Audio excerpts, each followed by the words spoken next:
Assalamu alaikum, barkanku da zuwa tashar Action Hausa TV. Mai kawo muku shirye-shiryenta a kan lokaci masu ƙayatarwa. Abin da ya kama daga kan Kannywood, masana'antar shirya fina-finan Hausa masu ɗibewa masoya kallo.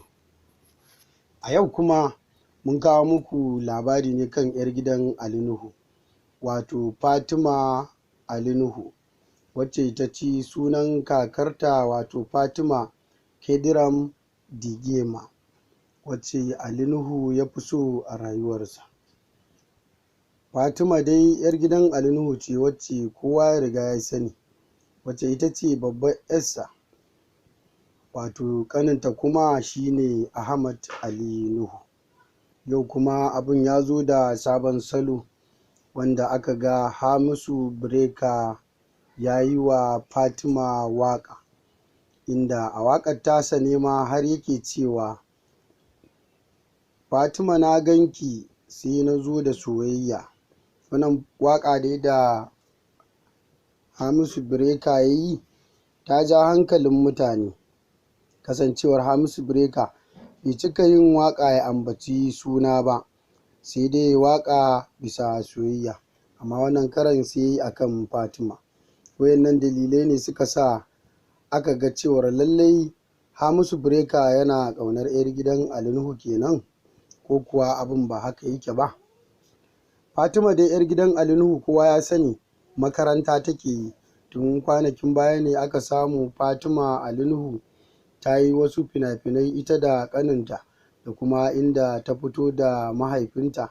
Daga baya sai aka daina ganin Fatima, inda cece-kuce suke ta cewa Ali Nuhu ya janye ta ne daga harkar fina-finai, bai son 'yarsa ta yi fina-finai kamar yadda yake yi. Wasu kuma da dama suke cewa Fatima dai ai tana karatu ne, kasancewar mahaifinta ya yi karatu da yawa mai nisa, shi ma yake son ya ga 'ya'yansa sun yi karatu mai yawa, Ahmad da Fatima. Wannan cece-kuce dai duk ya biyo baya ne bayan da Hamisu Breaker ya yi wannan waƙa, amma dai har yanzu ba a ji ta bakin Breaker ba, amma muna nan muna bibiyar labarin mu ji abin hakan yake 100% daga bakin Hamisu Breaker, kowa ya ji cewar yana son 'yar gidan Ali Nuhu ne, ko kuwa waƙa ya yi a matsayin Ali Nuhu na sarkin Kannywood, ya yi wa 'yarsa waƙa don ya faranta wa Ali Nuhu ne, ko kuwa ya abin yake. Har yanzu dai sarki Ali Nuhu bai magantu ba kan wannan magana da ake yi, wanda yake nuna akwai ƙanshin gaskiya a cikin al'amarin. So da dama dai idan aka yi wani abu wanda bai yi daidai ba, sai ka ga wanda aka yi maganar a kansa ya fito ya ce lallai wannan abin ba haka ba ne, ko ta hanyar Instagram ko YouTube ko kuma wasu kafafen sada labaran kamar su Twitter. Fatima dai 'yar gidan Ali Nuhu ce wacce yake ji da ita ta gaban goshi. Sannan na biyunsu shine Ahmad.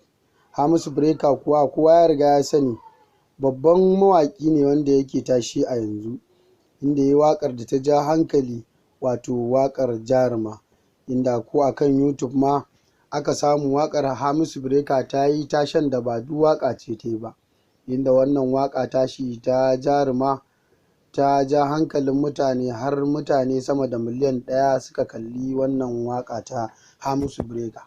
Hamisu Breaker dai ɗan asalin Ɗorayi ne, wanda a yanzu ne guguwar tashensa take a kan lokacin da yake yin waƙoƙinsa masu daɗi a yanzu. Ita kuma Fatima 'yar gidan Ali Nuhu fuskarta ta ɓuya ne tun bayan da mahaifinta ya janye ta daga cikin harkar fina-finai. Wannan ta sa yanzu mutane suka sa ido su gani, shin wannan bikin za a sha shi ne da Hamisu Breaker, ko kuwa ba Hamisu Breaker ne zai aure ta ba.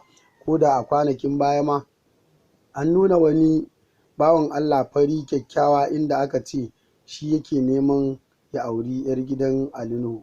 'Yar gidan Ali Nuhu dai har yanzu bata kai 'yar shekara 20 ba, kuma wannan ne ma ya sa mutane da yawa suke ta magana akan cewar shi dai in mutum ɗan boko ne bai cika aurar da yarsa tana kan shekara 16 zuwa 15 ba, har sai ta yi firamare ta gama, ta zo ta yi secondary school ta gama, sannan ta yi jami'a, wata ma sai ta yi digiri ko kuma diploma. Wannan ya sa mutane suke cewa kai duk wannan maganar da ake ba haka ba ne. Amma kuma in ka duba Hamisu Breaker za ka ga a kan lokacinsa yake. Wannan ta sa ake ganin to ai ko ba a yin hakan ba mamaki a fara yin haka a kan Hamisu Breaker. Kasancewar tauraruwarsa na haskawa, shi ma yana samun kuɗi, ɗaya ne daga cikin manya a yanzu a masana'antar Kannywood wanda suke faɗa a ji, sannan kuma yake kan lokacinsa. Ali Nuhu kuma shine sarki a cikin masana'antar Kannywood, wanda in ya ce za ka yi tabbas za a ga ka kai labarin da za a ce ka zama babban jarumi, kamar yadda ya yi wa su Lawan Ahmad da Maryam Yahaya da dai sauransu wayanda suka tsaya a ƙarƙashin Ali Nuhu har ta kai ga sun yi sunan da ko'ina an riga an san su a yanzu. Wannan bayani da yana fitowa ne daga kafafen sada zumunta daban-daban inda ake ta wannan cece-kuce mai ɗaukar hankali.